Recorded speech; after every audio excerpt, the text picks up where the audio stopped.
I'm here today to teach you some new techniques to make your haircuts look different from everybody in your area. This is my client Jennifer, and she's decided to let her hair grow out for donating to kids with cancer.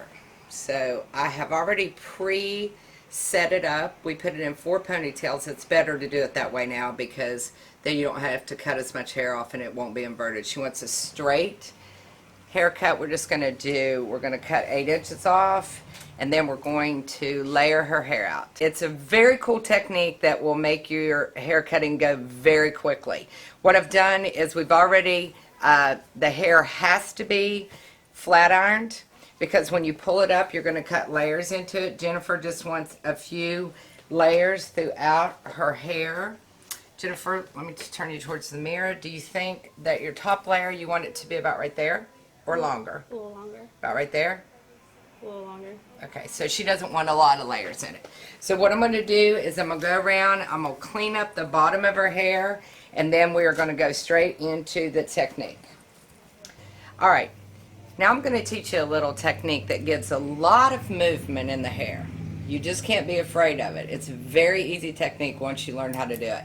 I'm using the Bonika curve. It's a wonderful tool to use because you are cutting in the hair, roundness in the hair, movement in the hair, instead of a straight line with a straight scissor. And what you want to do, the way the technique goes, is you will pull it up. So I'm going to start right here with the guideline, and I'm just going to go in there and chop it straight across, pinpoint cut it. Okay, so just pulling it up, pinpoint cutting it. So we're going to go in here, and you go in, you pull out, you cut when you pull out. I'm going to go all the way around the hair here, just cutting in a few layers at the same time. It's kind of unorganized in an organized way. You also want to fan it out. I forgot to say that. So you're fanning it out, and see how it's rounded in an organized way. I'm going to go all the way down. You're definitely not going to pick up your perimeter. We do not want to leave a line at the perimeter, and you're just going to cut out where it looks bulky. So there's one section done. Going to move right on to the next section. And I'm going to do this all the way around the head. You have your guidelines. Go straight up.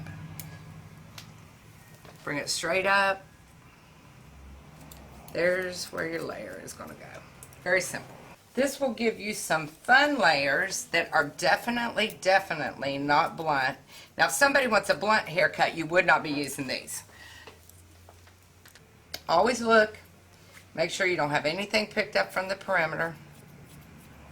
She just wants some nice light layers in her hair.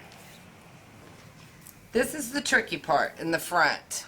You want to always make sure that you let this fall so that there's no gap there where everybody has the least amount of hair on their hair usually. Jennifer has enough hair for 25 people, so it's not normally a problem. Then you go pull it up horizontally. Blend it in. Bangs are the latest, greatest thing in the history of hair. You know how you have so many clients that come in and they're like, oh, I don't want to lose any length, I don't want to lose this, I don't want to lose that. Give them bangs. That will change their hair right away. Look what it did for Michelle Obama. It is just absolutely the best thing you can do, the quickest thing you can do, the easiest thing.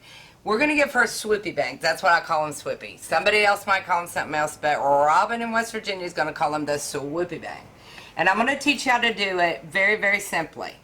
You're going to pull all the bang together. Now make sure that when you comb down, you spend your time on the comb down part, because that is very important. If you've got pieces that are hanging down to there, they're probably not parts of her bangs if you had them bangs before. So you're going to comb down. You're going to get all of her bangs. Hold them together. You're going to step to the side that is the part is on. So this side's going to be shorter. Then you're going to go straight down to long. You're going to hold your finger pointing down. Slantedly, I guess, would be a better way to put it. Go back in there. Now, I'm going to pinpoint cut hers just a teeny tiny bit because her bangs are the hardest laying bangs that I do out of all my people. Perfectly swooped bangs. I just want y'all to know that this is the best I've ever cut her bangs, so I guess I'm just going to have to pretend like I'm on film all the time on a video. So there you are, perfectly cut bangs. We're going to call them swoopy in West Virginia. They maybe call them something else in New York City, but in West Virginia we're swooping them. All right, there we go. A nice layered haircut. This is our finished version of Little Miss Jennifer donating some love to the kids. We just used a wand on it, curled it up. She likes good curly hair. She can still put it up in a ponytail to start her new career. And we thank you very much, Jennifer, for letting us cut your hair today.